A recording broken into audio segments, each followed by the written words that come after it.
राजधानी पटना में ऑटो और ई रिक्शा चालकों द्वारा मनमानी किराए वसूलने की शिकायतें लगातार बढ़ रही हैं। बिना किसी सरकारी आदेश या तय दर के कई चालक यात्रियों से अपनी मर्जी के अनुसार पैसे मांग रहे हैं। इससे रोजाना सफर करने वाले छात्र, नौकरी पेशा लोग और आम नागरिकों पर अतिरिक्त आर्थिक बोझ पड़ रहा है। अब सवाल ये है कि आखिर यात्रियों को कब तक इस मनमानी का शिकार होना पड़ेगा।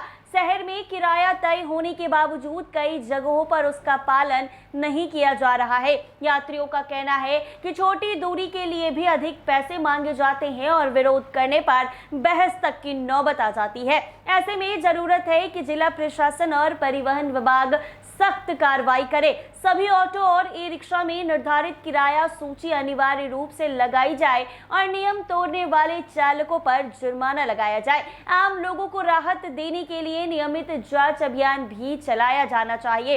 जी हां, राजधानी पटना में सफर करने वाले यात्रियों की परेशानी बढ़ गई है। शहर में कई ऑटो और ई रिक्शा चालकों ने बिना किसी आधिकारिक आदेश के किराए में बढ़ोतरी कर दी है। यात्रियों का आरोप है कि कुछ चालक मनमाने तरीके से ज्यादा पैसा वसूल रहे हैं, जिससे रोजाना यात्रा करने वाले लोगों को आर्थिक परेशानी का सामना करना पड़ रहा है। यात्रियों की शिकायतों के बाद परिवहन विभाग ने इस मामले को गंभीरता से लिया है। जिला परिवहन पदाधिकारी यानी डीटीओ ने साफ कहा है कि किराया बढ़ाने का अधिकार केवल निर्धारित प्रक्रिया के तहत ही होगा। बिना अनुमति किराया बढ़ाने वाले ऑटो और ई रिक्शा चालकों के खिलाफ कार्रवाई की जाएगी। पटना में ऑटो और ई रिक्शा शहर के लाखों लोगों के लिए रोजमर्रा की यात्रा का प्रमुख साधन है। ऑफिस जाने वाले कर्मचारी, छात्र और आम यात्री इन सेवाओं पर निर्भर रहते हैं। ऐसे में अचानक किराए में बढ़ोतरी से लोगों की परेशानी बढ़ गई है। कई यात्रियों ने शिकायत की है कि कुछ चालक तय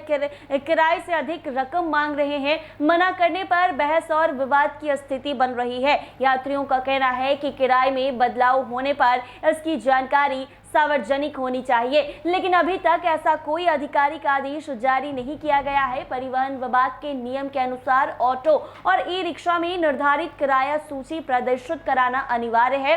इससे यात्रियों को सही किराए की जानकारी मिल सके और मनमानी वसूली पर रोक लगे। डीटीओ ने कहा है कि सभी वाहन चालकों को नियमों का पालन करना होगा। यदि कोई चालक बिना अनुमति बढ़ा हुआ किराया वसूला पाया जाता है तो उसके खिलाफ नियमानुसार कार्रवाई की जाएगी। परिवहन विभाग अब ऐसे चालकों पर नजर रखने की तैयारी कर रहा है।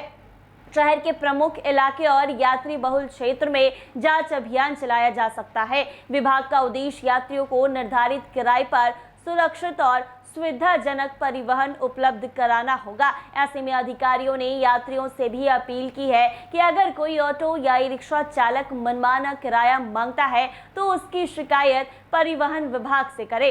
शिकायत मिलने पर जांच कर कार्रवाई की जाएगी। पटना में बढ़ती यातायात जरूरत के बीच ऑटो और ई रिक्शा की भूमिका काफी महत्वपूर्ण है। ऐसे में किराए को लेकर पारदर्शिता बनाए रखना जरूरी है। परिवहन विभाग की कार्रवाई से उम्मीद है कि यात्रियों को मनमानी वसूली से राहत मिलेगी और शहर में यातायात व्यवस्था बेहतर होगी। तो अब ऑटो और ई रिक्शे वाले जो हैं वो अपने मनमाने ढंग से किराया नहीं वसूल सकते हैं। ऐसा किया तो कार्रवाई होगी। ऐसे ही तमाम अपडेट्स के लिए बने रहे NBC 24 के साथ।